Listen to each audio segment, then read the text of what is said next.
Syedaralun, Kapolres Luksumawe AKBP Hengki Ismanto SIK menghimbau kepada seluruh lapisan masyarakat di wilayah hukum Polres Luksumawe agar menjaga Kamtibmas selama Piala Dunia 2022.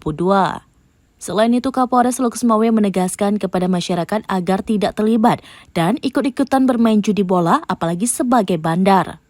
Sehingga pihaknya memasang 80 lembar spanduk di setiap warkop di 4 kecamatan wilayah Luksumawe.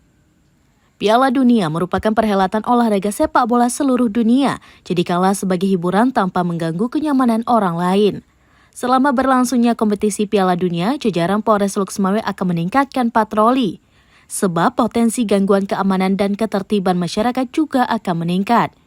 Patroli ini bersifat preventif atau pencegahan terhadap hal yang tidak diinginkan terjadi dan bertujuan untuk memberikan rasa aman dan nyaman kepada masyarakat.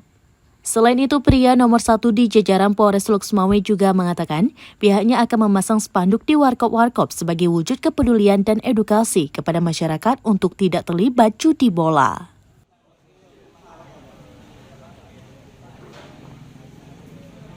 Dari Luksumawe, Zaki Mubarak, SerambiNews.com.